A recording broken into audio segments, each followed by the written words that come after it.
Fala galera, sejam bem-vindos a mais um livecast, prazer muito grande estar aqui com vocês, começando mais uma edição de número 60, e aqui do meu lado já introduzindo o nosso convidado não, parceiro, E aí? Alex Leite, tudo 6 bem? 6-0 hoje, hein? 6-0, Alex. 6-0 hoje. Cara, com a edição impressionante 60, como a gente cara. tá numa sequência, não falha, hein, cara?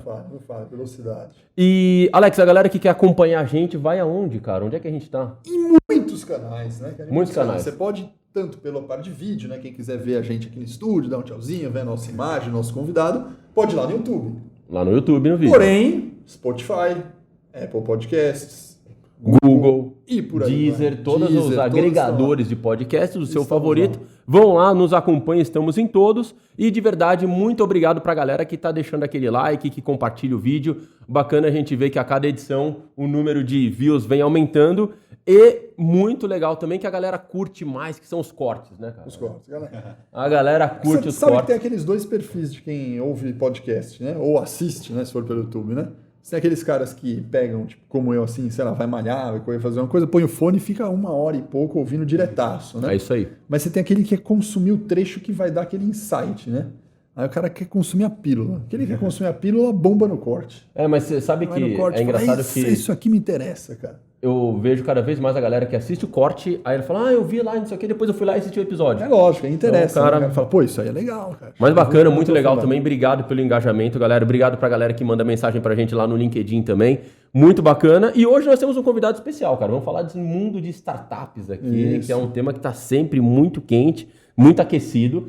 A gente trouxe ele, que é Head de Startups e Inovação, Head de Startups e Portfólio Manager do Cubo Itaú, cara. Andrei Golfeto. Tudo bem, Andrei? Sejam bem-vindos, meu cara. Pessoal, tudo bom? Andrei, Joia. beleza? Prazer, eu que agradeço aí o convite, já prestigiava aí o trabalho de vocês, achei super legal conhecer o escritório aqui, porque a gente veio de fora, eu achava que era, sei lá, um estúdio montado tudo, né? Mas a hora que você vê o escritório aqui, foi super bacana, e feliz aí, responsa grande, hein? Episódio 60. 60, você vê poucos que é uma podcasts Você sente, chegam hein, lá, cara? né?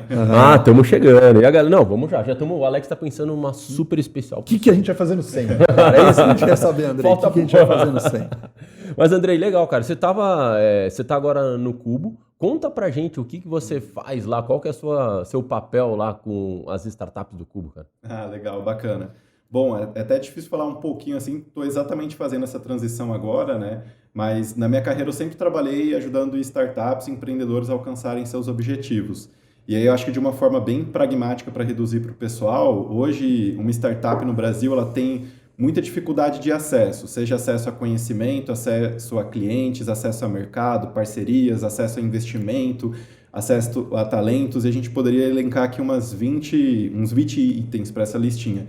Então, basicamente, meu papel lá é reduzir essas barreiras para esses empreendedores e promover acesso a tudo isso, seja com algum mentor, seja com algum investidor, seja com alguma corporação que fica lá dentro também, que está fazendo algum projeto de inovação com a gente. Então, basicamente, o meu papel é fazer essas conexões, essa ponte entre as startups e o que elas precisarem para o dia a dia. Cara, e quando você fala de poderia listar 20 itens, e é verdade, né, cara? Ser empreendedor no Brasil é um desafio gigantesco, né? Assim, a gente sabe das mil dificuldades que tem, né? Sei lá, a gente poderia citar, por exemplo, sei lá, acesso a clientes, acesso a talentos, que você falou.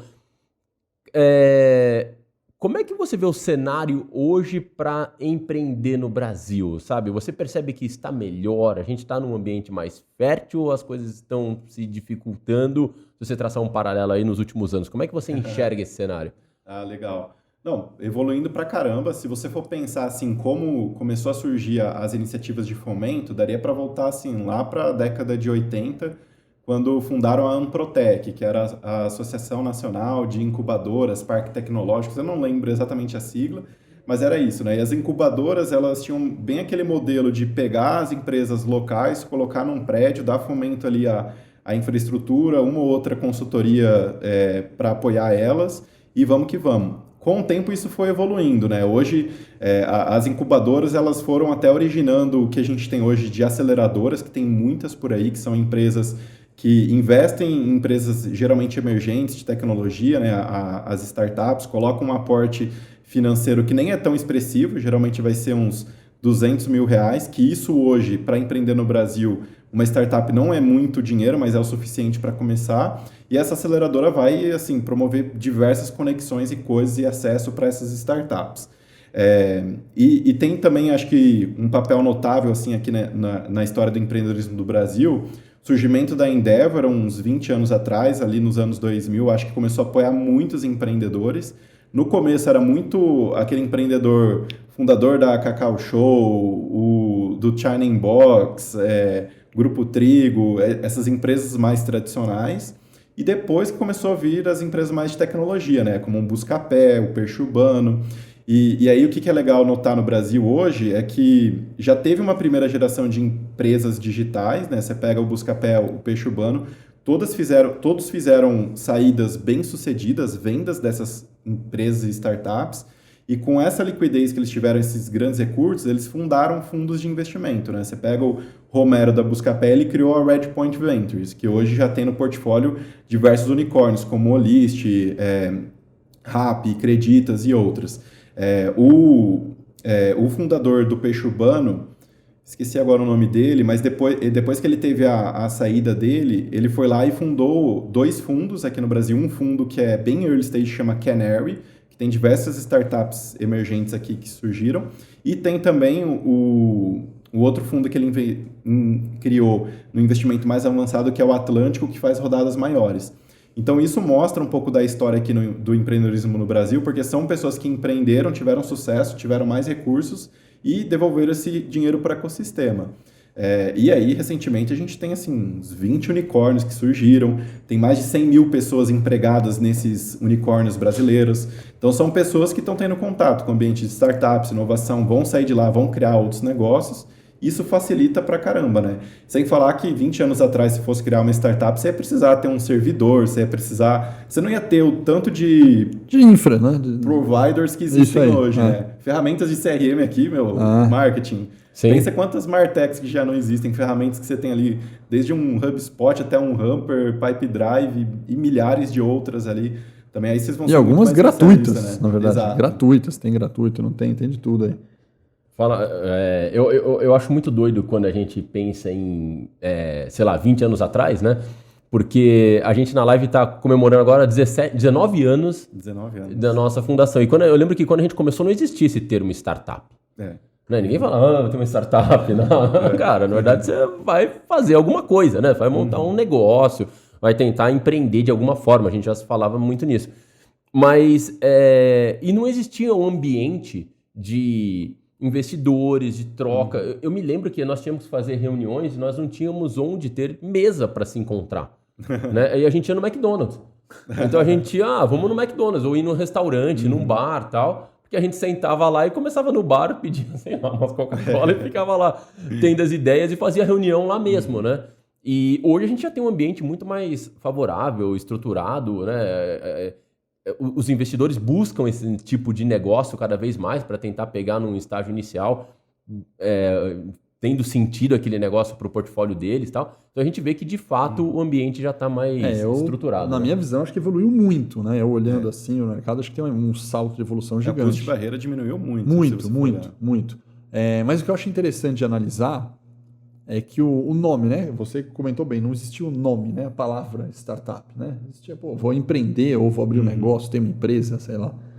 Mas eu acho que ainda tem uma grande diferença que eu vejo clara, e talvez seja por condição social, socioeconômica, né? Que tem as startups, que a gente põe esse nome, né? Que já está com essa proposição de, cara, vou fazer investimento, vou pivotar, vou crescer, vou ser acelerado e tal. E você tem empresas pequenas que as pessoas criam, como um cabeleireiro, por exemplo, dando um exemplo, um restaurante, né? Que a galera não chama de startup e faz meio que para sobreviver. Daí isso pode ser, sei lá, confecção de moda, costureira, e por aí vai. Eu estou inventando alguns aqui para ficar claro assim, né? E é doido como, apesar de ter crescido muito, ainda tem muita empresa que não se dá o nome de startup e que continua à margem de não ter acesso a investimento, né? Na verdade, nem passa pela cabeça. Você pega o Endeavor, que você falou que é super legal, que cresceu e aumentou o volume no Brasil, mas para você ser uma empresa Endeavor é um processo dificílimo, né? Na verdade, quando você entrou dentro do Endeavor, você, entre aspas, não que você está garantindo, mas você está feito, né? Faz sentido ou não? Porque você vai ter tanta seleção, você já é um destaque por estar no portfólio deles, né? Exato. Então você fala, cara, você chegou no Denver, cara, excelente, eu já cheguei, eu vou ter acesso, vou ter startup, vou ter mentoria, vou ter investimento, vou ter, cara, projeção internacional, volta. Mas se você não está ainda lá, continua difícil para muita gente, né? Empreender ainda é difícil. Com esse nome startup parece que está fácil. Mas para empreender, não tanto, né? Talvez tem dois nichos assim, né? No mundo físico possa ser mais desafiador ainda, né? Se você for olhar, porque os custos ali para você começar um negócio tradicional, pensa uma lojinha de cookie, um restaurante que vai abrir aqui na Vila Olímpia, o quanto que essa pessoa não vai gastar de real estate, funcionário, maquinário e etc, né? Acho que o Brasil é bem legal aqueles dois tipos de empreendedorismo, né? Que as pessoas falam, o de oportunidade por necessidade. De necessidade que a maioria da população precisa fazer para sobreviver, né? O dia a dia. A pessoa está vendendo o almoço para ter uma janta. E o de oportunidade são pessoas que conseguiram se preparar, ter acesso à educação, conseguiram formar um time, ter acesso ao investidor.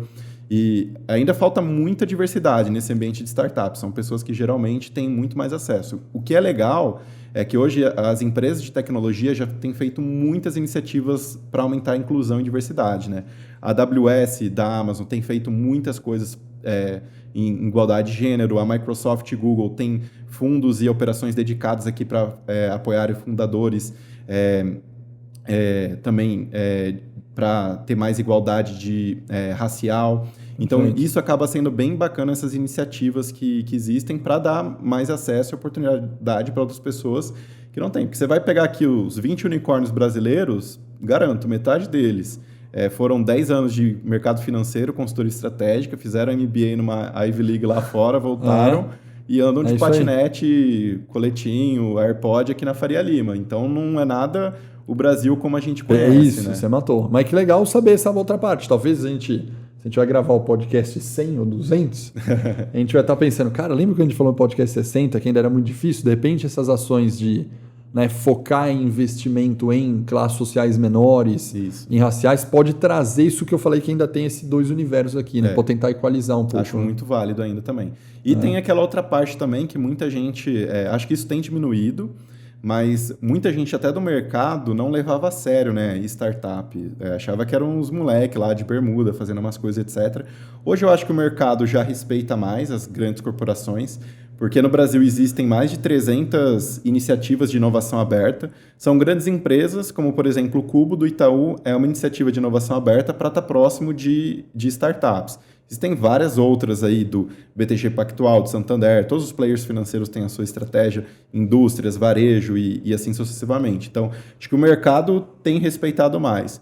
Na sociedade, eu acho que ainda tem um certo preconceito até, porque hoje as rodadas de investimento elas estão ficando tão altas e às vezes as pessoas não têm nada, é um PowerPoint, tem pouquíssimos resultados, que a matemática nos financials de uma startup não entra na matemática de um negócio tradicional. Geralmente não é geradora de caixa, geralmente toma prejuízo, investe no crescimento. E ela não está tomando prejuízo porque ela quer, ela está tomando prejuízo porque ela está conscientemente investindo no crescimento dela.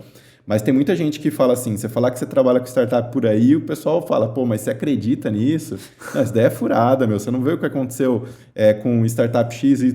Teve aquela websérie agora que está bombando na HBO e em outros canais da Elizabeth Holmes, que fundou a Terrenos lá nos Estados Unidos. Era uma empreendedora serial, o pessoal falava que ela era tipo a nova Steve Jobs, ela se vestia igualzinho a ele, dava palestra em tudo quanto é lugar.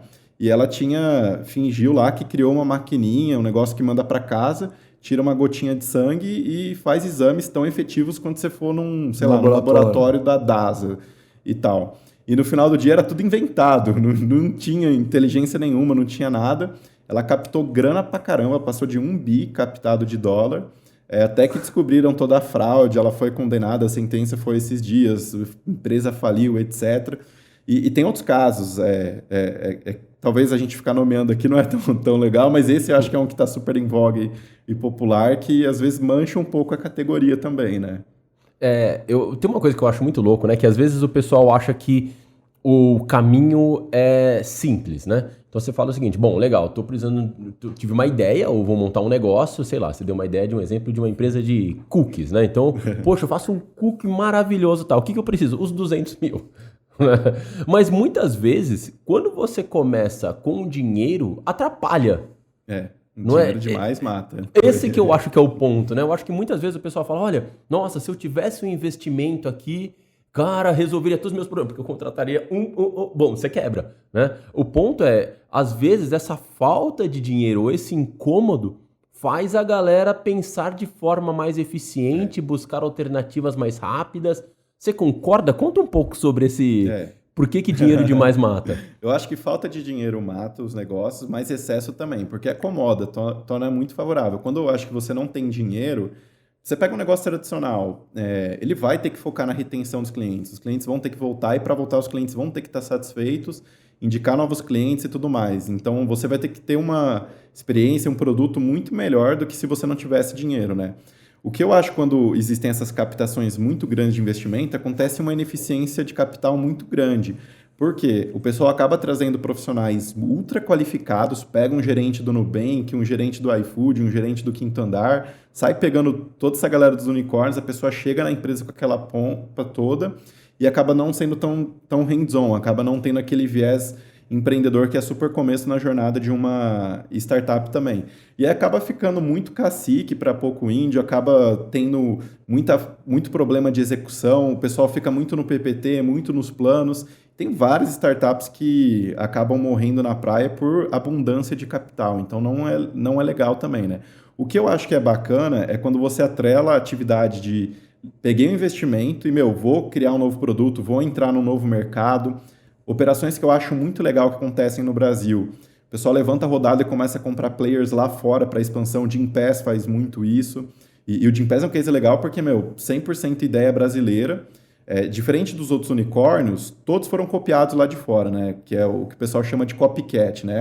Funciona isso daqui lá na China, vamos trazer para o Brasil, tropicalizar. Isso é o copycat. Todos foram fundados assim. O Gympass foi o único que não existia nada lá fora. A ideia veio aqui do Brasil e hoje já é uma empresa global, tem operação em mais de 20 países e é bem bacana. Eu conheço outro, Pipefy. Pipefy é legal também. Cara, Pipefy é totalmente Brasil e ele já nasceu com a cabeça de ser internacional. Pipefy é legal também. E não foi cópia. É um caso de sucesso legal do Brasil. E eu acho interessante quando você fala dessa questão de dinheiro demais, é que quando você tem menos recurso, você foca na eficiência. Né? Porque aquela história, você quando tem um dinheiro limitado, sei lá, eu tenho um dinheiro X para fazer uma campanha. Né? Então você fala, poxa, peraí, cara, essa campanha vai ter que dar resultado, vou ter que ser eficiente, vou ter que precisar retornar mais dinheiro para eu poder continuar investindo. Então você, acho que quem está nos ouvindo na outra ponta, quem está nos assistindo, sabe que, poxa, às vezes quando você está com...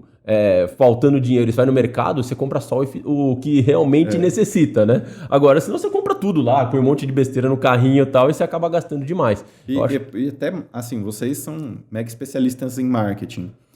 Às vezes a startup vai lá e faz uma captação de 100 milhões de dólares, ela quer investir, vamos investir 60 milhões em crescimento. Pode ter certeza, a maioria dessa grana aí vai para Google e Facebook. É isso que eu ia falar, não faz sentido nenhum. E aí fica naquela disputa das palavras e não sei o quê. Eu ia falar exatamente isso, você puxou. Cara, você fala, já que eu tenho, não sou nem chutar tanto, 100 mil aqui, cara, vou testar esses 50 mil aqui. Cara, 1 milhão, captação de 200 milhões, quero testar 50 mil nessa semana aqui e ver o que vai tracionar de verdade no Google. Aí você gasta 50. Se você não tem essa grana, você gasta R$1.000, cara. E olha na vírgula da vírgula, o CAC, o CLV, você olha tudo no detalhe. Quando eu acho que é para torrar no CAC, eu acho que não compensa. Eu acho que compensa quando é, por exemplo, um negócio muito arriscado que tem uma operação muito cara, como, por exemplo, uma Boozer da vida. Imagina, se alocar um ônibus, dá pau, quebrou o ônibus, tem que mandar um novo, reembolsar todo mundo, polícia colando e congelando o ônibus, aplicando multa, governo lá, ou as próprias empresas tradicionais querendo fazer dar certo, dar errado.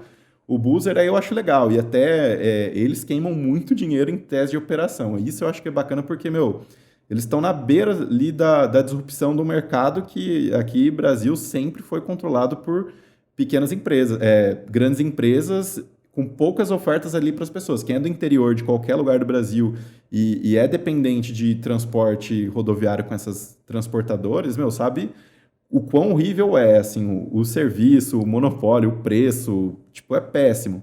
Então vem um abuser, levanta uma grana e tá queimando com essa operação, aí eu aposto demais. Eu acho super legal porque, você tá criando uma nova categoria, uma nova classe de serviço e todo mundo tá saindo ganhando no final do dia, né? Uhum. Tem um ponto que eu acho interessante que é o caminho do sucesso de uma startup ou de uma empresa, de um empreendedor, que seja. A gente imagina, né, ou pelo menos quem não empreende ou quem vai começar a empreender, acha que vai começar, vai fazer um business plan lá no PowerPoint, né, no Excel da vida, vai começar no primeiro ano eu vou faturar tanto, no segundo eu vou faturar tanto, no terceiro eu vou faturar tanto, no 5, no 10º ano tá tudo pronto. Isso, e tem lá de 10 anos e tal. E a gente sabe que, de fato, o caminho não é nada disso. Né? E muitas vezes tudo que você planejou tá tudo errado. Você tem que estar pronto para mudar o seu negócio e ir atrás das oportunidades 10, 20, 30 vezes ou toda semana tá atento com esses erros, não é? Como é que você enxerga isso hoje com os empreendedores na prática? A galera já tá mais preparada para isso, os investidores também? Porque, cara, eu vejo aqui na live assim, sabe? Eu me lembro que nós fizemos no começo o Excel, né? Cara, passou 6 meses e já não serviu pra mais nada, porque erramos em tudo. Né? 20 anos atrás. Há 20 anos atrás erramos em tudo. E é normal, porque o que a gente entende é que, na verdade, a gente errou, aprendeu, depois de 20 vezes, agora tá vamos fazer direito. Né? E aí você escala, aí você cresce. Né? Mas eu acho que esse caminho, assim, eu acho que foi o mais difícil, pelo menos pra mim no começo, sabe? Assim, poxa, cara, erramos tudo, cara. Mas vamos de novo, né? Erramos de novo? Vamos de novo, né? Eu acho que as pessoas às vezes se frustram, né? Porque você erra. É o aprendizado, né? Total. Não teve uma projeção financeira, nenhum plano, assim, de negócio de startup que chegou próximo de, sei lá, metade ser cumprido ou ser realizado. Não existe, assim, de fato. O que eu vejo, assim, as startups que se diferenciam. Geralmente no Brasil aqui o ciclo de uma startup tem 8 a 10 anos, 4 grandes fases, que é uma de ideação, que os fundadores começaram a pensar naquilo, ou uma pessoa sozinha começou a pensar naquilo. Ela passa uns 2 anos tendo a ideia, vendo se é esse o mercado mesmo, achando os outros fundadores, começa a empreender meio período, isso é super comum, então a pessoa está lá empregada no banco, mas começa aos finais de semana e nas horas vagas fazendo alguma coisinha ali por conta, etc. Passou 2 anos, a ideação, tem essa oportunidade, formei um time, peguei 10 mil com cada pessoa da família aqui que eu conheço, fiz a vaquinha, fiz o primeiro investimento que o pessoal chama do bootstrapping, né? Geralmente, se a pessoa tem 10 anos de mercado corporativo, ela fez uma reserva, ela bota dinheiro do bolso.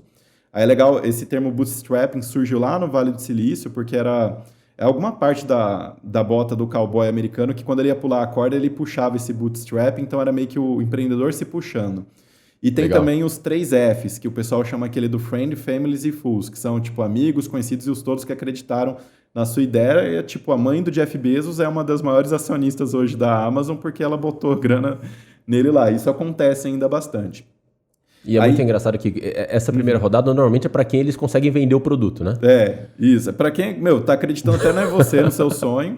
Aí o empreendedor dá aquele salto de fé. Passou 2 anos ali, deu o salto de fé, começou uma etapa mais robusta de validação. Então, vamos achar exatamente a nossa proposta de valor, diferenciais, subir o produto para o ar, começa a testar muita demanda. Eu acho que a melhor forma, assim, para qualquer produto hoje é validar a demanda, teste de fumaça, subir uma landing page, começar a capturar a lead, começa a produzir conteúdo. Aí vocês devem conhecer esse playbook, essa fórmula 10 vezes melhor do que eu. Passou essa parte de validação, quando que uma startup está validada? Quando ela conseguiu encontrar um canal de distribuição efetivo para ela, que é diferenciado e de preferência proprietário. Então, ela tem um segredo ali que, ninguém consegue copiar esse canal de aquisição dela, o produto está tendo retenção, as pessoas estão usando e você alcançou um patamar de crescimento pelo menos uns 2 dígitos ao mês, tipo acima de uns 10% por uns 6 meses. Aí você começa a crescer pra caramba, trazer mais gente, trazer mais time, recebe mais uma rodada de investimento e vai ficar uns 4 anos nesse ciclo de crescimento.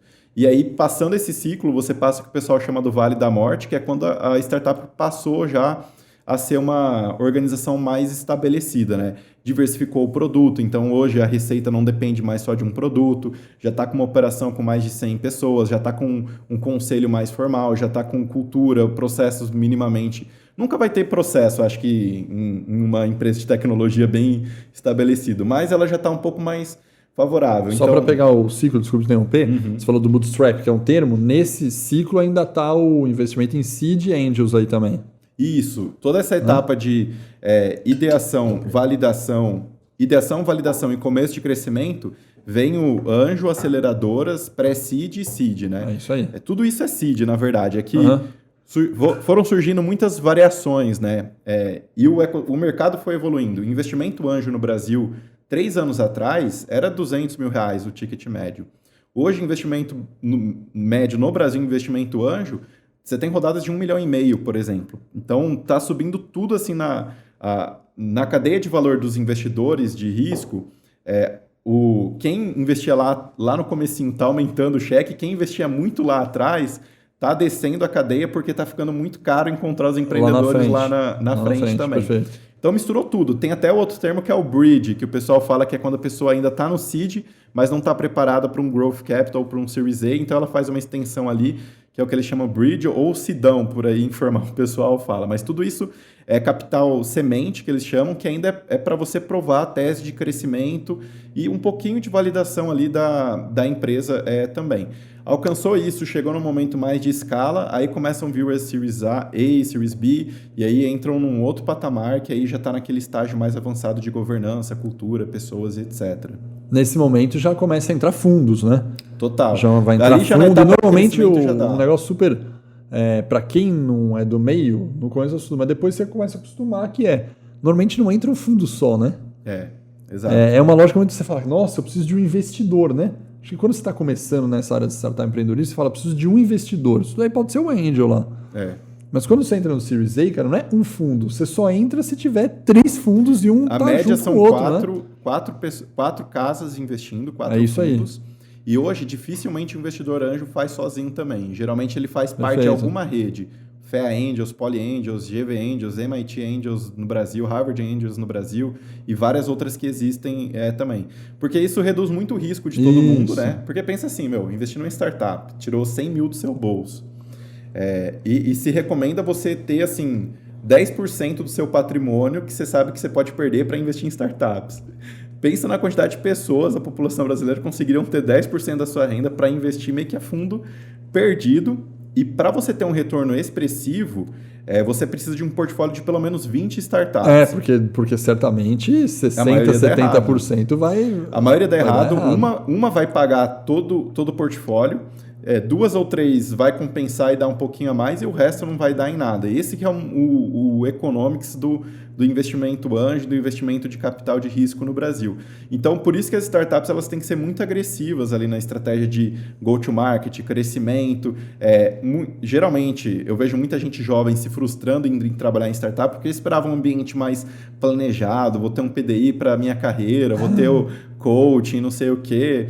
Mas não, o negócio é pau torando assim, um caos, desorganização, vamos para cima. Importante é vender mais, reter esses clientes, fazer o cliente ficar satisfeito pra caramba, fazer o cliente vender mais, entregar o produto, garantir a operação e vamos para cima. Não dá tempo de você ficar fazendo 1 milhão de coisas também, né? Como numa grande corporação. Caramba, que doido, né, cara? Então você tá falando que o ideal é eu ter pelo menos 20 empresas no meu portfólio, sendo que desses 20, uma vai dar certo, 2 ou 3 ali vão se pagar mais ou menos, e um monte eu vou ficar pelo caminho. E é muito louco. E quem é o perfil hoje desses investidores? São fundos que... são grandes fundos que estão com grana atrás dessas empresas e tal? Legal. O perfil hoje dos investidores no Brasil, ele é muito atrelado a pessoas que já empreenderam antes. Então, a pessoa teve uma startup de sucesso, foi lá, saiu e teve uma saída e levou uma bolada no final, ela voltou e criou um fundo dela, ou se associou a um fundo, etc., ela está reinjetando dinheiro ali no ecossistema local. Existem também muitas corporações e empresas que estão criando o que o pessoal chama no mercado de CVC, que é o Corporate Venture Capital. Então, por exemplo, a Ambev vai lá e destina um fundo de $200 milhões para investir em startups. Porque vai ficar muito mais barato ela investir externo do que fazer um time internamente, ela vai ganhar mercado, vai expandir, vai oxigenar a cultura de inovação, vai tipo um radar de tecnologia. Então, hoje o CVC, em termos globais, ele já é responsável por quase 20% do volume investido em startups. Uau. Então, é uma outra grande fonte que existe. No Brasil é muito forte os family offices, então família dona da Natura, família dona da Votorantim, família dona da Suzano, grandes grupos empresariais familiares brasileiros tradicionais têm family offices que estão adotando na estratégia de portfólio colocar em fundos para investir em startups. No Brasil, em qualquer lugar na cadeia de Venture Capital, tem a categoria também que é os fundos de fundos. Isso é bem comum na indústria. Geralmente, é até bizarro pensar nisso, mas é igual o banco. O banco, ele também tem alguém atrás daquele banco. É o dinheiro de alguém. E no Venture Capital é igual. Tem empresas que investem nessas empresas também, que gerem esses fundos. Geralmente o Family Office, para ele não estar ali na barreira direta e não botar o capital dele em risco, ele vai botar num fundo de fundo, tipo numa Spectra aqui no Brasil, que é um dos maiores, e a Spectra vai colocar, por exemplo, na Astela, que a Astela vai lá e vai investir, por exemplo, na resultados digitais. Então, esse foi um exemplo de um ciclo também. Então, acho que essas são as principais origens aqui no Brasil, eu diria. Ex-empreendedores, family offices e corporações, acho que são as 3 principais origens. Claro que tem outros, né? Tipo, tem muito... investidor mesmo, que hoje já abriu a cabeça. Eu acho que é uma coisa que era meio bloqueado, né? Se pensasse o cara investidor, você tinha lá o cara que investia, era muito tradicional, investia em renda fixa. Exato. Aí você já tinha aquela pessoa que saiu da renda fixa e fala, não, cara, eu vou para bolsa, vou para FI, né, fundo imobiliário, eu vou para fundos, vou para multimercado. E aí acho que muita gente parava aí, né? Aí hoje já surge pelo menos 2 grandes blocos a mais de investimento na pessoa física, que é criptomoeda, né, que hoje está crescendo absurdamente, e as startups, né?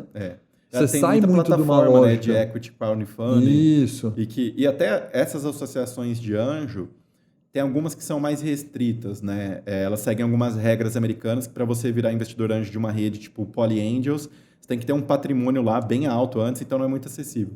Mas você pega algumas outras, tipo uma Fea Angels, a partir de R$5.000, você já pode participar de um deal se o empreendedor liberar e não exigir uma cota mínima ali por anjo. Então você junta mais com outros 20 investidores anjos da Fea lá, Luminar e USP, e com 5 mil você já consegue investir. Eu conheço pessoas assim, 3 anos, 5 anos mais novas que eu, que em vez de ficar tendo uma reserva lá na poupança, tá colocando alguns investimentos assim para ir brincando, testando, participa de equity crowdfunding também, vai pegando. Acho que as pessoas físicas, investidores anjos, é hoje um volume bem expressivo no mercado, e por essas redes que existem, ficou mais democrático e tem muita gente colocando e aportando também, né? Como é que eu faço para participar? Se o cara quiser participar e quiser investir numa startup, como é que é o site que você falou? É um site, é uma plataforma que você entra e legal, legal. Hoje, plataformas de equity crowdfunding que existem, tem a CRIA, KRIA, é uma bem boa também. Tem a CapTable, que é do grupo que é de um grupo de educação forte também, e ela é bem assessorada, tem um deal flow legal. Acho que essas duas são assim, minhas favoritas. Rede Anjos tem várias por aí. Então, geralmente, as universidades têm redes de investidores anjos também. Fea Angels, Poly Angels, GV Angels, Insper Angels. E se a sua não tiver, sei lá, que nem eu fiz graduação na Unesp. Não tem uma Unesp Angels. É muito comum, às vezes, alguma pessoa que está na indústria vai lá e funda a rede de anjos da sua universidade. Então, você pode fazer isso, tem vários escritórios que assessoram. Mas acho que assim, um grupo que dissemina muita informação legal sobre investimento anjo no Brasil é a Anjos do Brasil. Acho que foi uma das primeiras redes organizadas que surgiram de anjos. Ela não é tanto para quem quer começar a investir, ela mais pegou investidores anjos do mercado e juntou, mas já é uma forma legal de você ficar conhecendo. Mas qualquer aceleradora que você for conhecer, ela vai ter cotas para você entrar a partir de R$50 mil, por exemplo. Ela vai fazer um pool de investimento anjo. Então, sei lá, peguei uma Darwin lá de Floripa, que foi eleita 3 vezes aí nos últimos anos a melhor aceleradora do Brasil, a Darwin Startups. Eu não sei muito bem como é que está o ticket e a cota deles, mas provavelmente se tiver, tipo, sei lá, 50 mil numa reserva e quiser aportar num fundo deles que vai investir em startups para serem aceleradas, vai ser viável e possível. É muito você ter contatos, ir atrás, começar a seguir os conteúdos, seguir as pessoas. Esse pessoal promove eventos, vai no evento, começa a conversar, chama alguém no LinkedIn que faz isso e você consegue ter acesso. Hoje não é tão democrático ainda, né, como uma opção, não é tão assim aberto ao mercado. Tem várias iniciativas promissoras borbulhando aí, tipo rumores, tipo a XP tá para lançar um produto mais acessível agora para investir em startup. A Bossa Nova Investimentos tem feito muitos produtos financeiros que eles lançam cotas lá, você compra e eles revertem isso em startups e te dão a garantia de te dar esse retorno acima da inflação e bem mais agressivo do que poupança, por exemplo. Então, estão surgindo os produtos, mas acho que ainda não é algo tão democrático ainda também, né? E aquela coisa, você tem que ter uma reserva boa para investir em startup, né? Não, mas acho que é super interessante o que você está falando, né? Para que dessas opções que eu dei, né? Aquele cara que sempre foi em renda fixa. Exato. Aquele segundo que fala, não, eu vou em renda variável. Ou o terceiro que abriu para criptomoeda e startups. Ou uma pessoa que tem 20 imóveis, por exemplo. Acho que a grande sacada para dar para a nossa audiência perceber aqui. Acho que a grande sacada puxa, tem gente que quer investir em imóveis, né? E o que é investir em imóveis na cabeça de muita gente? É eu comprar um apartamento, comprar uma casa e vender, revender. Ou, por exemplo, eu compro e ponho para alugar. Mas o imóvel é meu. Eu escolhi 3 endereços, né? Físico, localização, cidade, fui lá e comprei. Tem gente que investe no fundo imobiliário, né? Que é o seu caso, por exemplo. No meu caso, a gente investe em FII. Né? Você pega um fundo e investe em FII. Eu não tenho um apartamento, tem uma cotinha e alguém está investindo em um monte de imóvel ao mesmo tempo para mim. Criptomoeda é a mesma coisa. No começo você só podia comprar o Bitcoin. Agora você já pode comprar um fundo que tem várias criptomoedas. E agora está surgindo, acho que esse crescimento de falar, em vez de eu, por exemplo, se você tem que pessoa física, comprar uma cota numa startup ou investir numa startup, cara, é difícil você escolher qual startup vai dar certo. Exato. É difícil você ter dinheiro para investir em 20. Então a sacada é invista num fundo, não compre uma startup. Vai num fundo que tem 100 startups lá dentro e alguém desse fundo está fazendo toda a parte de investigar se a startup tem potencial, se tem futuro, se market size, e você entra nesse fundo aí. Acho que é um negócio super interessante, né? Para diversificação. Investir em startup é muito arriscado também. A maioria dá errado, a maioria das startups. Então, para você ter um deal flow, que é um termo muito comum na indústria, o deal flow, né? Da onde vem a originação, da onde vem as startups, é desafiador, não são as melhores startups e empreendedores, elas já têm uma rede de contatos muito boa no mercado e com os principais fundos brasileiros e vão acessar eles primeiro. Então, para mim, Andrei, virar investidor hoje, anjo, talvez eu tenha um deal flow ok, assim. Não vai ser o premium, a nata do Brasil, mas já vai dar alguma coisa. Pela experiência que eu tive lá de Ace, iFood, agora no Cubo também, etc. Mas imagina alguém que não veio assim da indústria, não veio do mercado começar do zero. Você ter acesso aos empreendedores. É muito difícil. Aportar. E em 10 anos, que é o ciclo, geralmente, você não tem garantia se esse retorno vai vir ou não. Certo. Você não vai conseguir acompanhar. Porque no Brasil são 2 anos em cada uma desses estágios. A média de rodadas de investimento dos top performers é 1 ano e meio. A cada 18 meses existe um evento de captação. Em 10 anos vai ter essa saída, que é geralmente o ciclo de um fundo de investimento. Ele passa 4 anos investindo, 4 anos maturando aquele portfólio e depois 2 anos... Isso, depois para desinvestir e tirar também. Vai de 10 a 12 anos, também dá para dividir nessas 3 etapas e isso acompanha bem o ciclo das startups no Brasil, desde a criação até a venda para um grande player, que é o caminho mais comum, né? Você tem, tipo, resultados digitais que a gente citou, foi vendida para TOTVS, dos maiores deals do mercado brasileiro, acho que foi 2 bi de reais, e dificilmente uma startup faz IPO ainda no Brasil. Algumas começaram, tipo a Melius fez. A Localweb eu não sei se dá para considerar muito startup, eu já acho que era uma empresa mais corporate mesmo, mas a Melius eu acho que foi a que inaugurou a fila, né? Um Get Ninjas também acho que já nasceu bem em startup, mas o caminho normal é ser vendido para um grande player também, né? Não, cara, você está falando uma coisa, eu acho muito interessante, né? E fazendo um paralelo, a gente tem até fundos de investimento em ações que seguem esse mesmo conceito, né? Exato. De certa forma, a diferença é que você tem um gestor do fundo, lá uma equipe e tal, que escolhe as melhores ações ali, os negócios que ele entende que por setor, tem potencial de maior crescimento, ou por setor, ou, sei lá, tem estratégia de alocação daquele dinheiro que ela capta. Acho que o fundo de startups é a mesma coisa.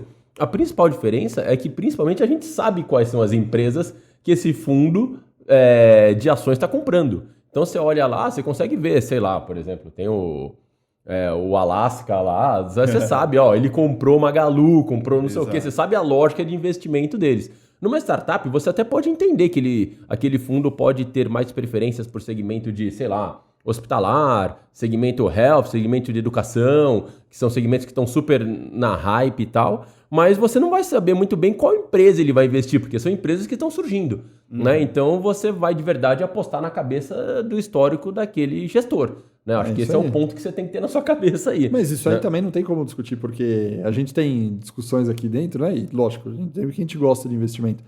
Mas a gente tem linhas de pessoas que estão aqui com a gente que falam, não, eu não entro em fundo, né? Eu só compro o papel da ação. Aí você tem outro que fala o seguinte, não, eu pelo contrário, eu só compro fundo.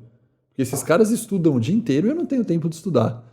E aí você tem a linha dos intermediários, né? Para isso aqui eu compro fundo, para isso aqui eu vou na ação, que é o meu caso, por exemplo. Eu vou no intermediário. Não, eu acho interessante assim, a gente ter não tem certo ou errado, né? Para a gente entender qual que é o cenário. Agora, conta um pouco de quais são os mercados de startups que estão mais... Não, eu falei alguns aqui, assim, mas me cita alguns, assim, que falam, ó, a galera normalmente se interessa por esses setores, essas áreas, são mercados que estão mais na... Legal.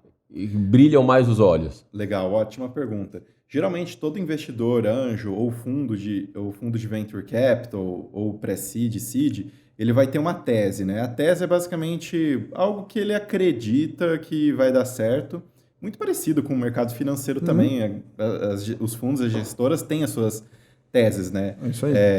Hoje no Brasil, os investidores começaram a surgir alguns com verticais bem definidas. Estilo nos Estados Unidos, você tem lá por modelo de negócio e por vertical. Então tem um fundo lá que só investe em agro com SaaS, assim, um modelo de recorrência e em agronegócio. No Brasil, você não tinha muito isso até uns 5 anos atrás, pouquíssimo. Você tem tipo uma SP Ventures, que é bem focado em agronegócio, e tem poucas outras que são bem segmentadas aqui no Brasil.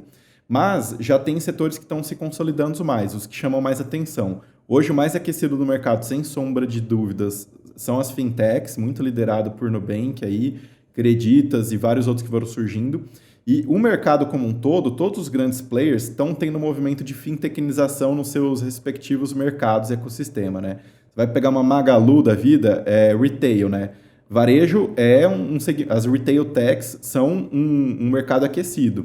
Mas o que a Magalu, Via Varejo e várias outras estão fazendo de fintechnização com crédito, payments, wallets, etc., enorme. Então é um setor que, tá bombando pelas características do Brasil. Muita gente desbancarizada, sem acesso, a concentração em grandes players. Então, fintech, assim, disparado, um dos mais aquecidos. Você tem agritechs também, não tem nenhum unicórnio ainda, mas é questão de tempo, vai ter. Mas agro, se tem acho que um setor que pode dar orgulho para o Brasil, é o agro, assim, é líder em quase todas as culturas, exporta pra caramba, gera bastante coisa, emprego, renda, movimenta a economia.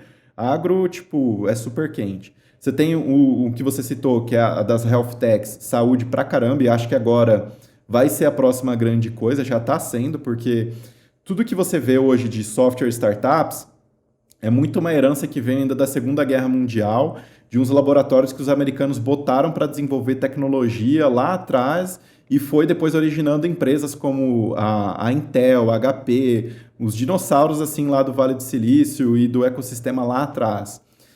Hoje, se você for pensar efeitos catastróficos que aconteceram na humanidade, a pandemia foi o último mais recente. Então, com certeza vai surgir uns negócios muito mais loucos aí que a gente não faz ideias, eu acho que muita coisa relacionada à biotech, por exemplo, que ainda não tem ciência boa nisso e madura para gerar negócios, mas que eu imagino que daqui uns 15, 20 anos possa ser o grande ciclo. E talvez ninguém mais fale de startups e passam a falar de biotechs. Porque acontece, isso é modismo, né? Você vai pegar, década de 90, o pessoal falava muito de sustentabilidade, 2000, aí vocês têm muito mais experiência para falar quais eram os... Sustentabilidade, por exemplo, é um termo que não se usa mais, né? É SG agora. Tem os modismos, né? Hoje a gente está na modinha das startups, mas eu acho que health techs é um setor que vem bastante. Aí eu acho que tem outros que são mais transversais, né? Martechs, eu acho que é um que está super em voga e vocês devem conhecer pra caramba, que são basicamente empresas de marketing, geralmente ferramentas que são bem cross e assessoram outras empresas a venderem, crescerem, se relacionarem melhor com clientes e etc. Geralmente é sempre assim o nome do setor em inglês mais tech, né? E aí vai fazendo as combinações. Retail tech, a gente já falou também, é um super aquecido. Energia, acho que ainda não está num momento tão democrático no Brasil. Você vai comparar com telecom, Hoje, quem tem linha fixa em casa? Pouquíssimas pessoas. Mas energia, e hoje você escolhe seu plano, o que você quer, etc. Você tem essa autonomia, não precisa daquela infra pesada. Energia, você ainda depende da infra, depende da sua prestadora de serviço lá ainda tal. Não foi tão disruptado ainda, mas acho que vai ser um setor que vem ainda quente pela frente também. E hoje, o que está acontecendo? Tem muita startup que nasce, é até difícil classificar ela. Às vezes ela é uma que atende varejo, mas ela tem solução financeira, ela também ajuda no marketing, acaba misturando tudo.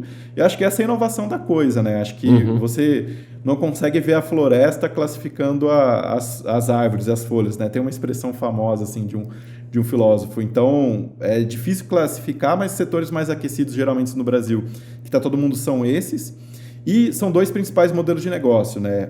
Foi-se o boom de marketplaces, plataformas que conectam oferta com demanda, iFood, Quinto Andar e várias outras por aí. Hoje o pessoal fala muito do SaaS, né? O modelo Software as a Service. Você pagou para usar aquela licença e várias escolas estão fazendo isso. Acho que vocês aqui devem ter produtos que são pela recorrência e pela assinatura também. Sim, né? cada vez mais na moda, né? A galera pensando nesse modelo de assinatura. E quando a gente pensa no perfil do empreendedor, você comentou muito as 10 maiores startups, grande parte deles estão ali na Faria Lima andando de patinete com AirPod e tal.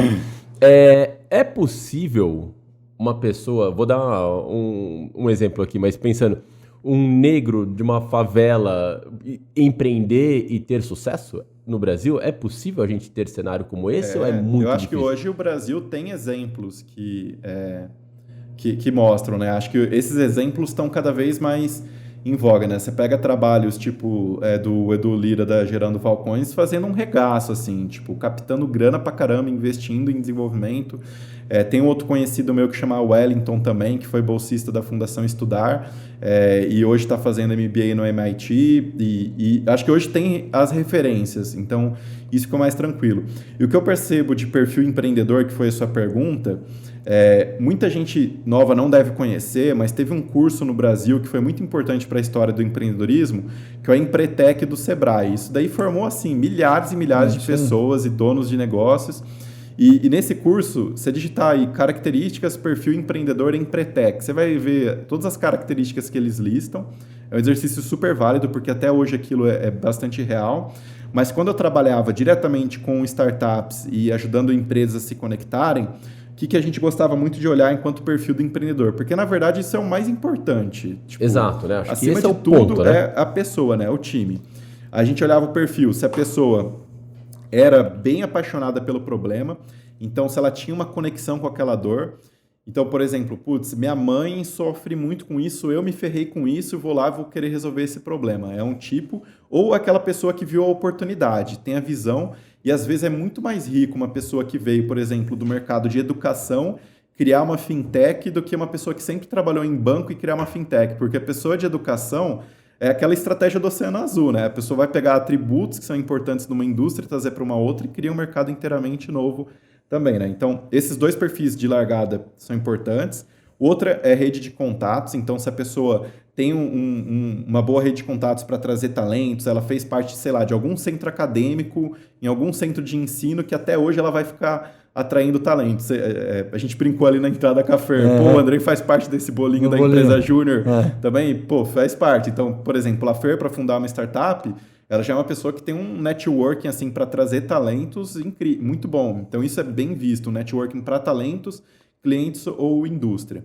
Tem outros aspectos também que são relacionados a... Eu lembro que a gente usava um termo que era coachability, quanto que aquele empreendedor ou empreendedora é cabeça aberta, então a gente gostava de dar uns feedback, não, seu negócio tá ruim pra caramba, para ver como é que a pessoa reagia, se ela tinha cabeça aberta e um pensamento mais de crescimento, assim, não era tão professor de Deus, dona da razão, ou tão autoconfiante que parecia ser um ego, que ela poderia morrer na praia. Então, coachability era um ponto super importante que a gente olhava ali na capacidade empreendedora.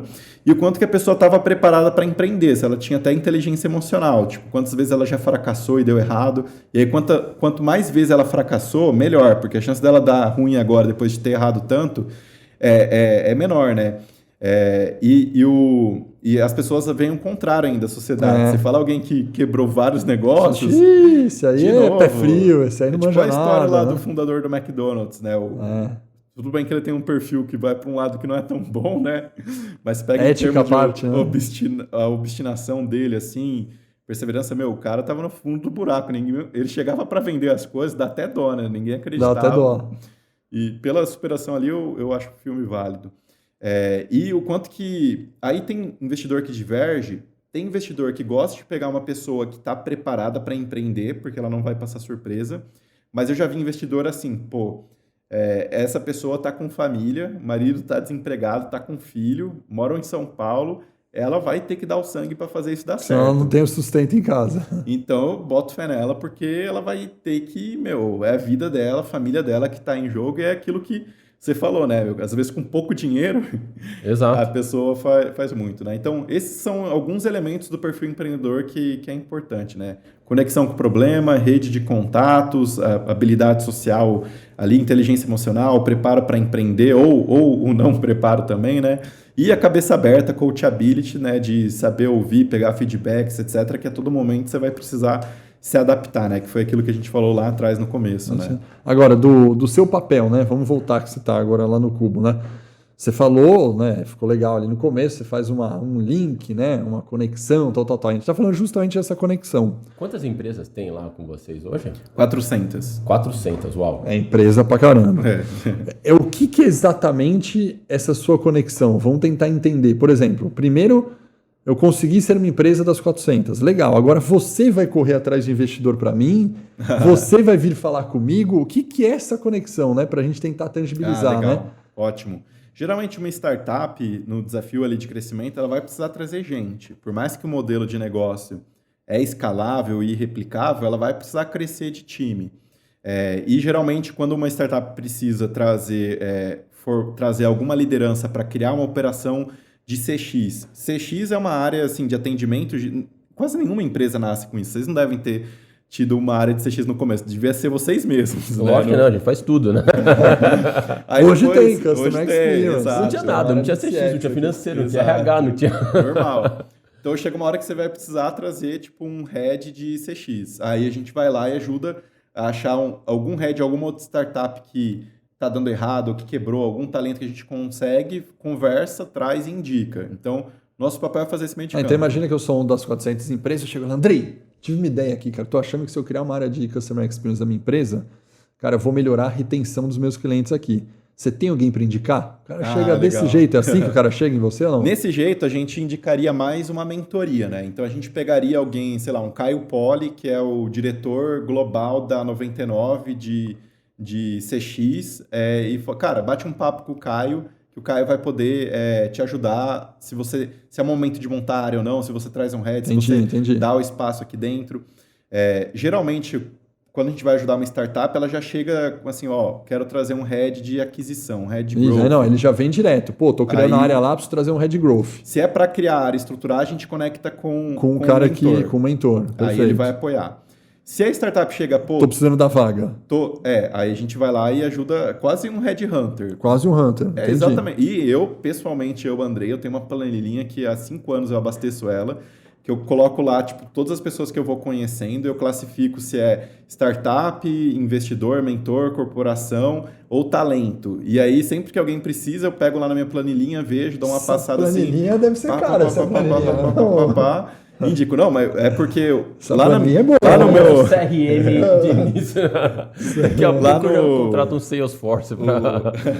Lá no começo da minha jornada profissional, né, quando eu era presidente da Brasil Júnior, eu captava patrocínio com as empresas. E as empresas investiam na Brasil Júnior porque elas queriam ter acesso a talentos, né? Então a gente vendia um patrocínio para uma Kraft Heinz e ficava falando para a galera o quanto que trabalhar na Kraft Heinz era maravilhoso. Era esse modelo de employer branding, né?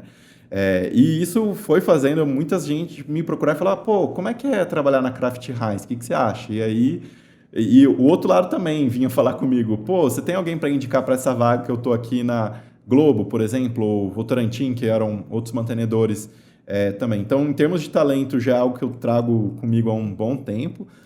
E agora está num momento legal, porque há um tempo atrás a minha rede de contatos era muito júnior. Hoje a minha rede de contatos já está no nível amadureceu, mais sênior. Tipo, a Fer foi da minha geração da faculdade. Já são pessoas que estão assumindo tipo, posições de liderança, então já fica mais interessante para ir para esse mercado de tecnologia, né? Outra coisa que é muito diferente, a startup chega assim, estou abrindo uma rodada de investimento. Você tem algum um investidor para me indicar? Isso, acredito que pinga toda hora um negócio desse, Isso né? sim, e geralmente não é o investidor que a startup está precisando, né? Então a gente vai entender, conversar, como é que estão os seus indicadores, como é que estão as finanças, como é que está o time, porque captar investimento é isso, você tem que levantar tudo que é fator crítico para uma startup, dá o check em tudo, deu o check em tudo, aí sim a gente faz a introdução para um investidor. Porque quando você... Isso é para a vida, né? Qualquer introdução que você faz, sei lá, a Fer me indicou para vir aqui e não foi um podcast legal, vai pegar mal para a Fer, né? Então, eu sempre tenho esse cuidado. Se chega uma startup que vai pegar a indicação, eu vejo lá, time está completo, o mercado é grande, a tese, sua tese, o seu mercado, o seu modelo de negócio tem a ver com a tese desse fundo. Porque não adianta eu indicar uma startup... Não, de health, que o cara trabalha com agro. Não vai dar certo, né? Ou que ela está num estágio muito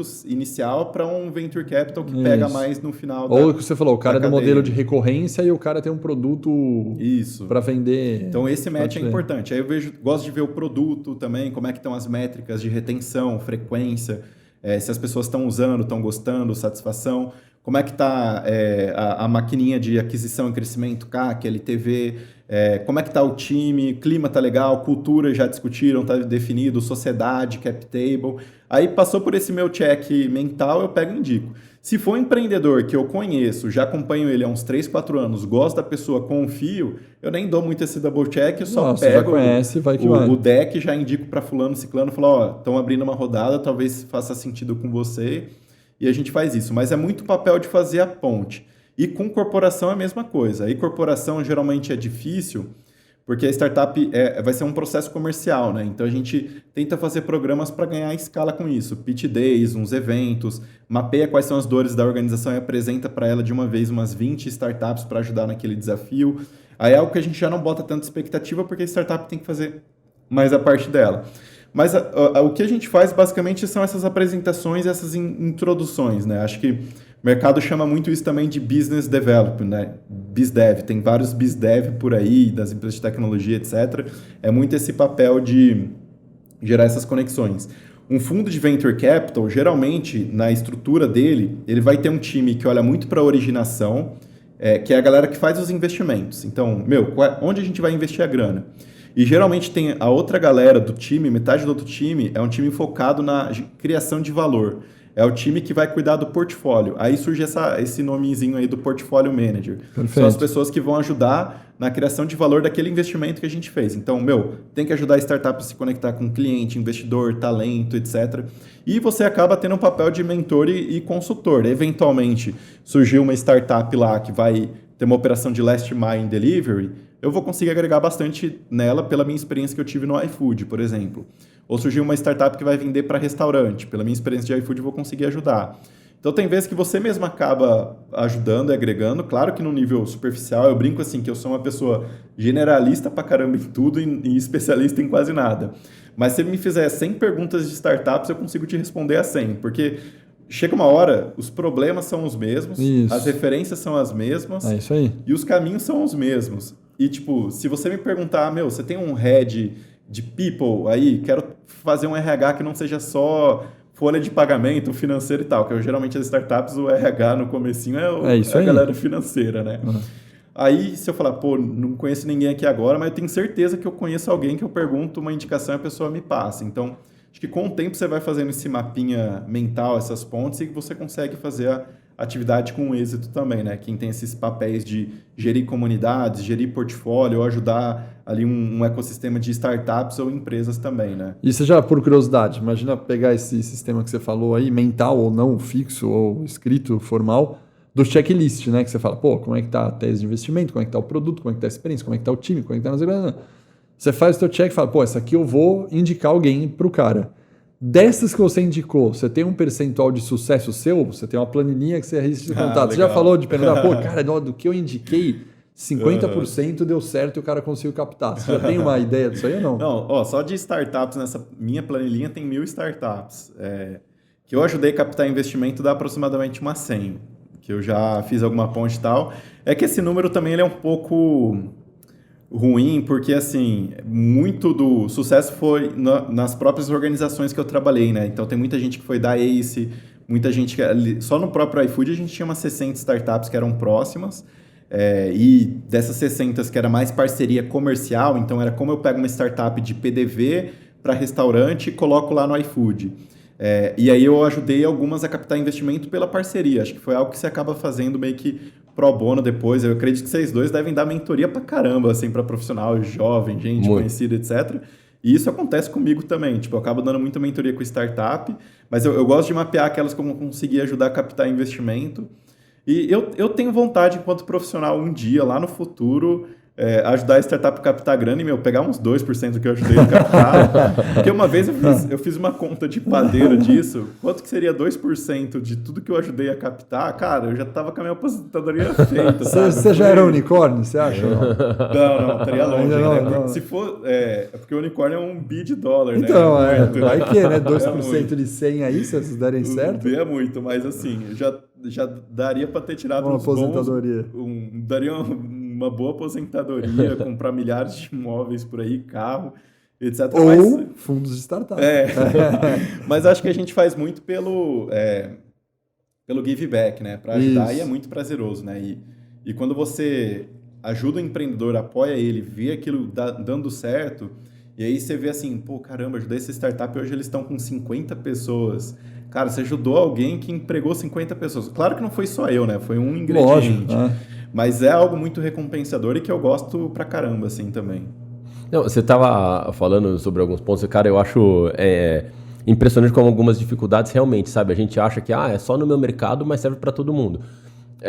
Teve uma questão interessante que é, por exemplo, contratação, né, cara? Hoje a gente sabe que é um gargalo de fato, cara. Não é fácil você encontrar os profissionais, até porque a gente vive num cenário, agora o dólar deu uma baixada, mas a gente vive um cenário de dólar quase batendo R$6 e os principais profissionais hoje em dia, a competição é global, né? Você para pensar em dev e tal, cara, os caras, cara, é impossível você arranjar, o programador está sendo contratado a tapa pelas empresas, né? E assim, quando a gente fala de startup, as startups hoje têm uma pegada muito forte de tecnologia. São, como você falou, é tudo tech no final, né? Então é tudo código, né? Como é que é o desafio hoje para contratar um dev, cara? Você contrata o cara júnior, vai treinando e reza para ele não sair? Como é que faz, cara? Isso é um fator crítico mesmo, né?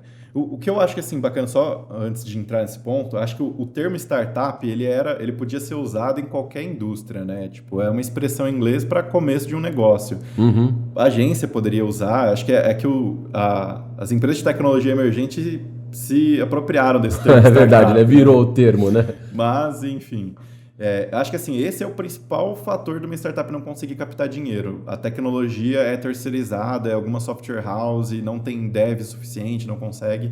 Eu vejo que o melhor caminho é você já ter desde o começo algum conhecido que domine programação, e essa pessoa já ser próxima de algum centro de ensino, de fazer parte de alguma comunidade de tecnologia. Isso é legal porque os devs eles se ajudam muito. E geralmente um bom dev, ele não é um dev que sabe de tudo, ele sabe onde encontrar as coisas.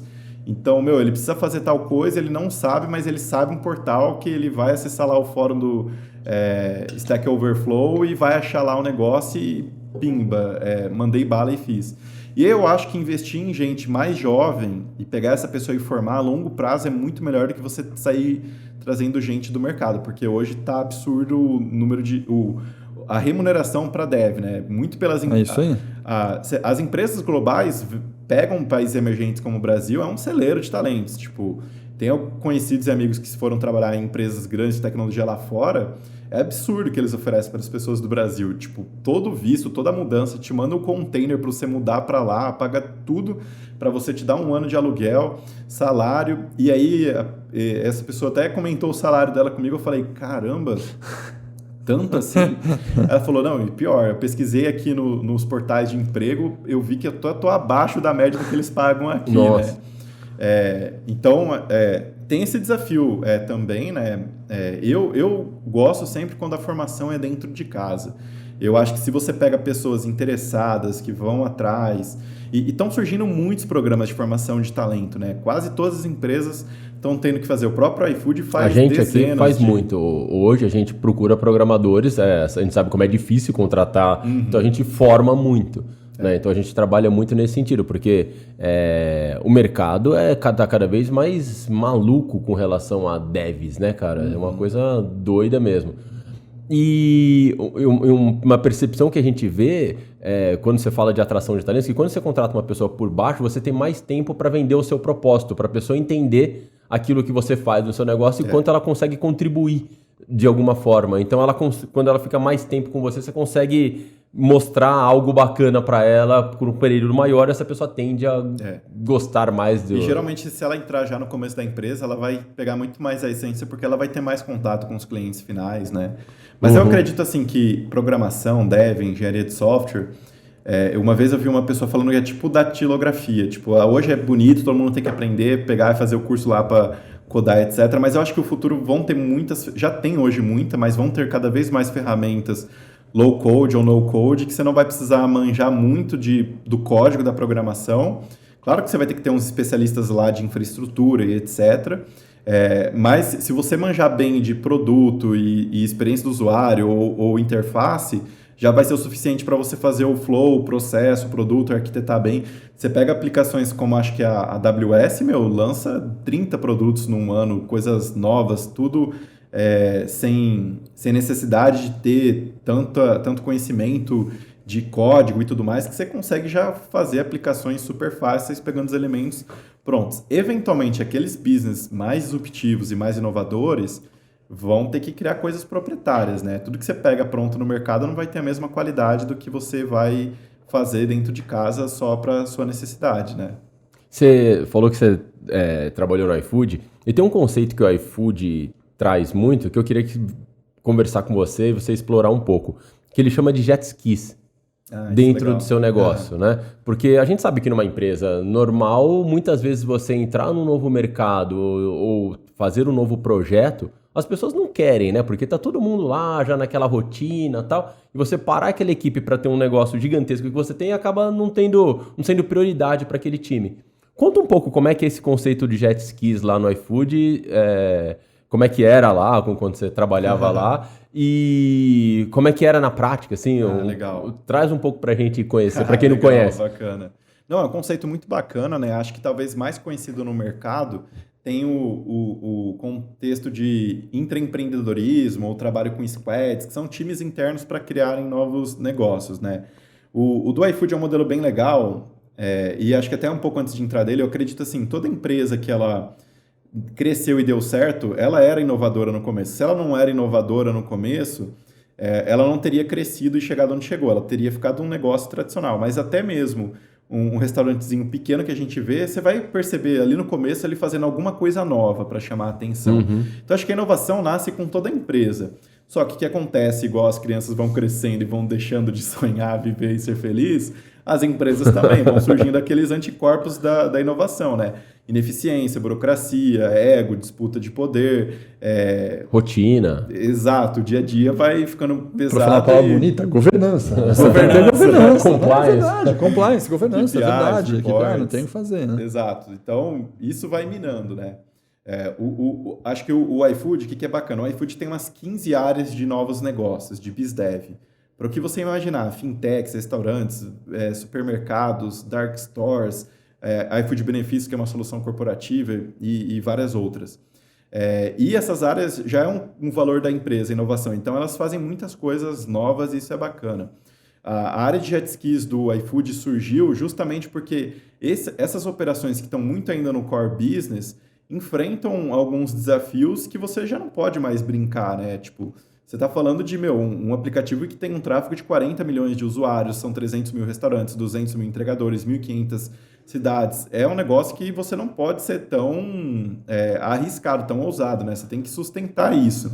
Isso que é o iFood. Imagina numa empresa, tipo, 10 vezes maior do que o iFood, como um Mercado Livre, por exemplo, ou uma Magalu, ou qualquer outra grande varejista. Isso que você está falando entre aspas de empresas que digitalmente estão em dia, né?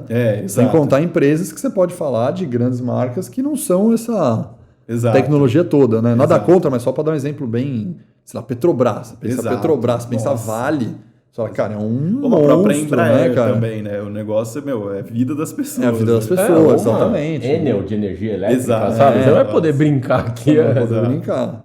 Então, a área de jet skis foi criada justamente para ter essa velocidade, é apartada. Então, são times autônomos ali. Geralmente é colocado uma pessoa muito boa de produto, uma pessoa de negócios, uma pessoa de UX, UI designer, um desenvolvedor, uma pessoa de dados.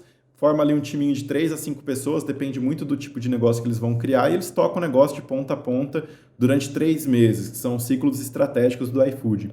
Aquele negócio começou a assim, andar um pouco de lado, eles afundam o jet ski. Então, mata, vamos para a próxima. O negócio começou a dar certo, começou a crescer, aí a gente bota mais pessoas, bota mais recursos e vamos para cima mais um ciclo. E aí até num segundo momento, aquilo vira uma unidade de negócios e sai da área de inovação. O que acaba sendo ruim para a área de inovação é porque você perde muito talento. Tipo, todo mundo quer ir trabalhar num negócio novo, porque, é a sua chance de virar diretor, virar alguém relevante num negócio emergente que surgiu, né?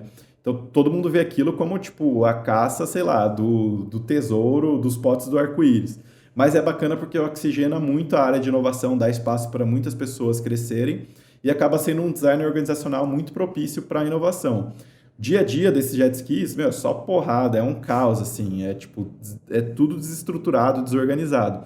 São pessoas muito competentes, super empreendedoras, mas não dá conta de fazer tudo, né? Sempre as expectativas no iFood, a barra é super alta também, a cultura é muito bacana, o nosso CEO estimula muito isso, ele fala abertamente que, tipo, tem que estar desconfortável, tem que se desafiar, tem que pensar grande, etc., e eu vejo isso muito lá no dia a dia. Mas é tudo uma questão de perfil, né? Se você é uma pessoa que não tem tanta necessidade de controle e gosta desse caos organizado, dá para chamar assim, porque tem governança, tem ciência no negócio, não é também, tipo, vou fazer qualquer coisa, vou botar um usuário em risco, etc. Tem estágios e estágios, né?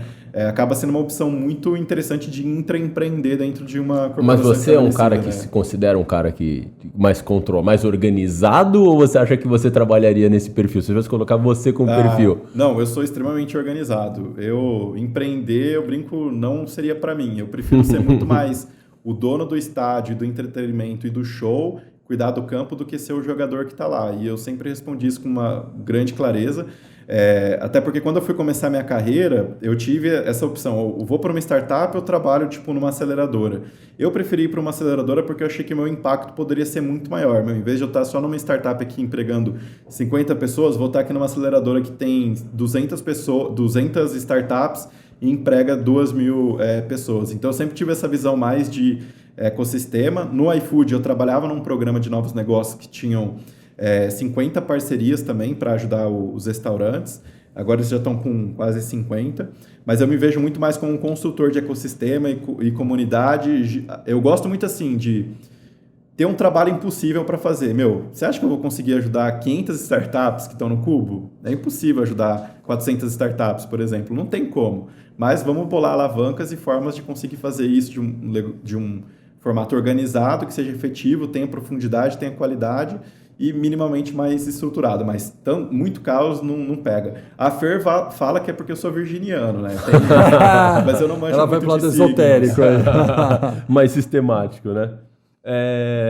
Cara, eu trouxe a gente tem um presente pra você aqui, ó. Porque eu tô vestido de live aqui e você vai ficar uniformizado também boa. Aqui. De liver aqui. Vamos ver se a Isa trouxe o tamanho certo. Acho que G, né, cara? GG. Mas G é um desafio bom para emagrecer. Não, qualquer coisa temos uma GG boa. Ali também, senão nós estamos de... Mas agora, a gente, para terminar, a gente tem algumas frases, algumas perguntas aqui que a gente faz meio que padrão para todo mundo para entender um pouco um perfil.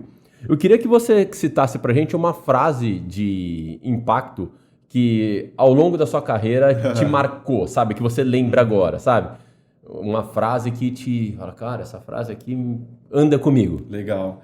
Cara, teve o pessoal da faculdade vai me zoar, mas a professora de comunicação na época, ou jornalismo, mandou a gente ler um livro, e nesse livro tinha uma frase que era: nunca perca a chance de ser incrível.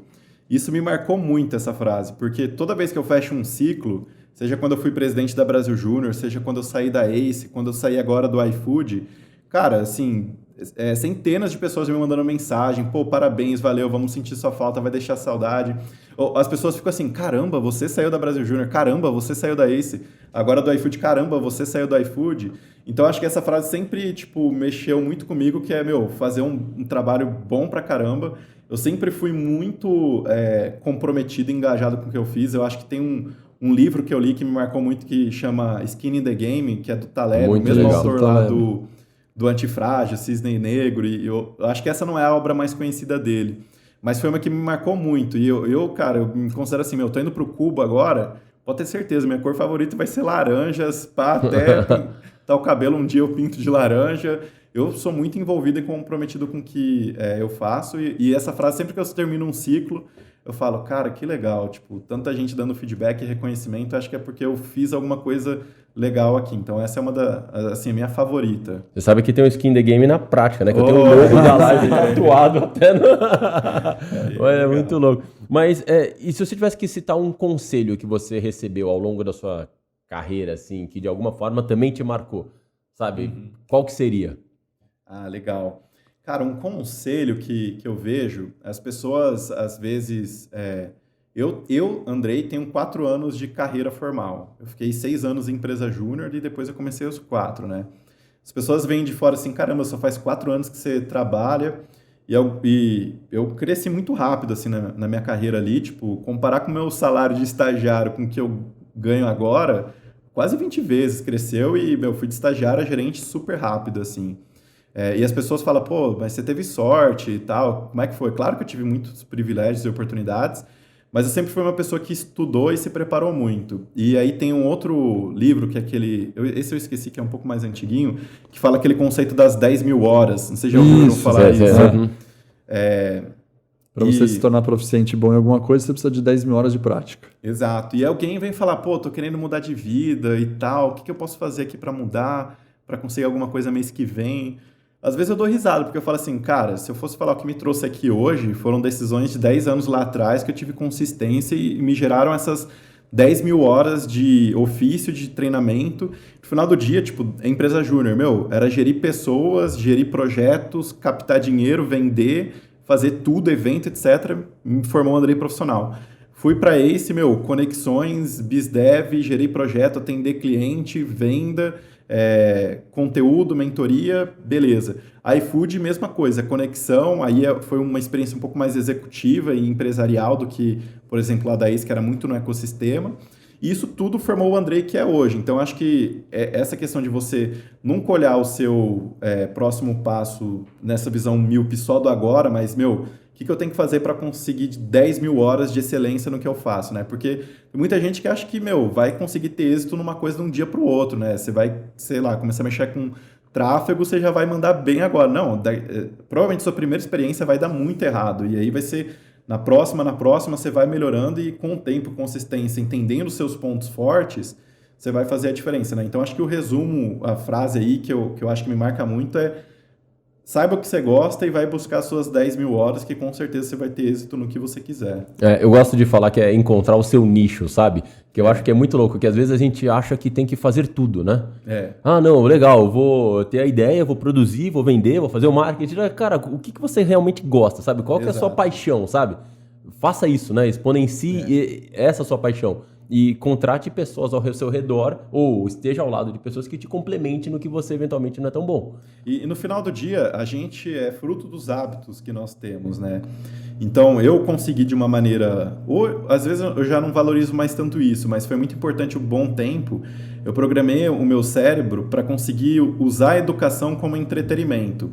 Então, eu era uma pessoa que chegava do estágio, cabeça explodindo. Se eu botasse um curso, eu conseguia me distrair, relaxar e ficava lá assistindo o curso como entretenimento, um monte de live, coisa de startup internacional e etc.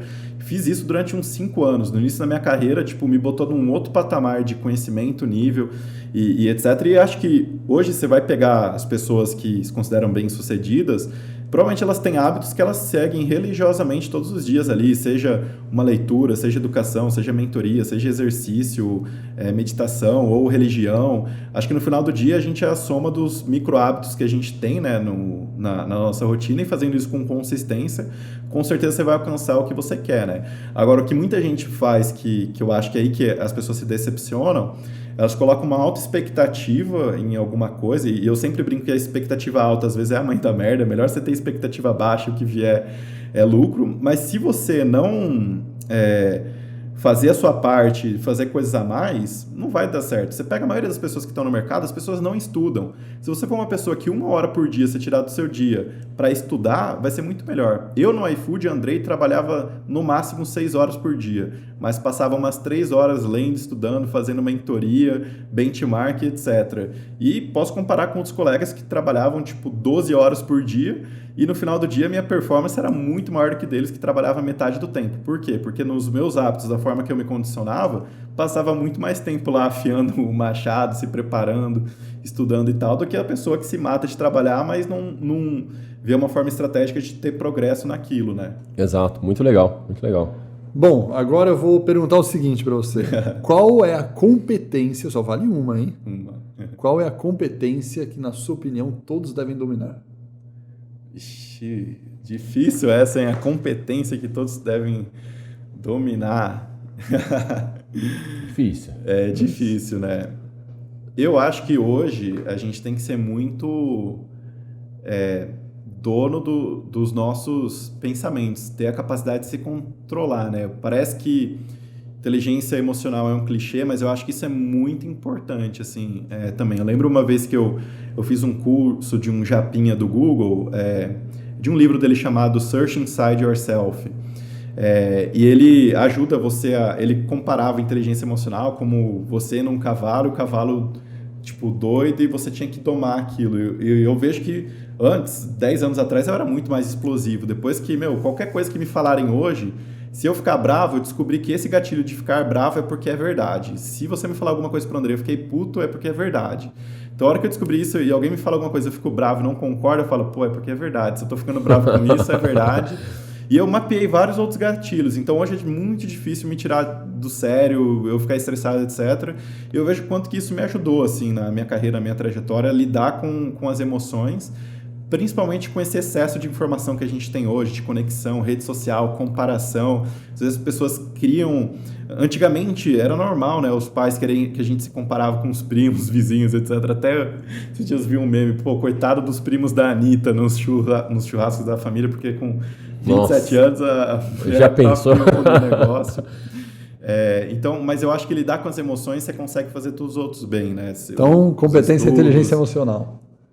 Mas é uma boa competência. Próxima pergunta é o seguinte: o que você sempre acreditou, que você sempre achava que estava certo durante muito tempo, e recentemente você falou, não é isso, e você reposicionou? Cara, eu acho que aquele discurso clichê de homens héteros, tops, bem formados, que você é o responsável pelos seus próprios resultados, você tem que se esforçar.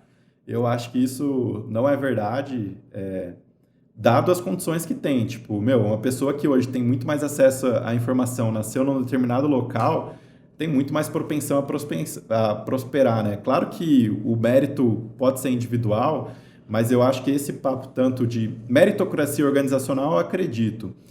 Agora, na sociedade, é muito aquele exemplo assim, da escada rolante. Tem gente que sobe a escada quando ela está subindo, tem gente que sobe a escada normal e tem gente que sobe a escada com ela, tipo, descendo ao contrário, né? Então, isso tem mudado muito por essa questão das discussões que estão tendo hoje de ESG, de diversidade, inclusão, as iniciativas de fomento, e eu acho que elas são totalmente válidas. Eu acho que eu era aquela pessoa que era totalmente contra, a favor de cotas. Hoje eu já vejo o papel que pode ter importante como ferramenta de inclusão, porque se for parar para pensar, 120 anos atrás, a escravidão ainda era permitida no Brasil.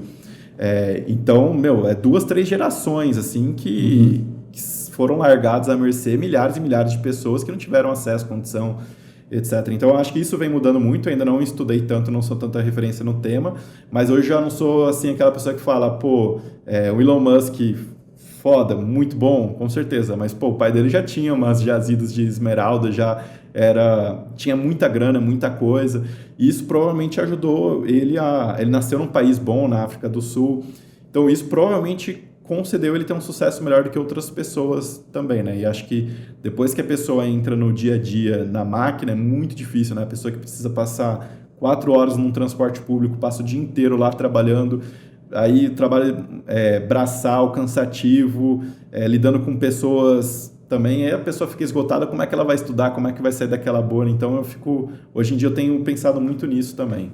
Perfeito. Legal. Andrei, se você tivesse que citar uma música pra gente colocar na nossa playlist aqui pros alunos da live, cara, qual música você indicaria, cara?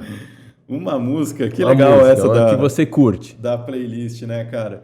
Eu acho que, assim, uma música, assim, talvez um pouco mais diferente, para não falar umas clichês, eu gosto muito de uma banda que minha mãe sempre escutou, que é o Bee Gees, e eu sempre gosto de ouvir porque... Pô, eu adoro Bee Gees, cara. Lembro delas, e trabalhar muito legal com ela.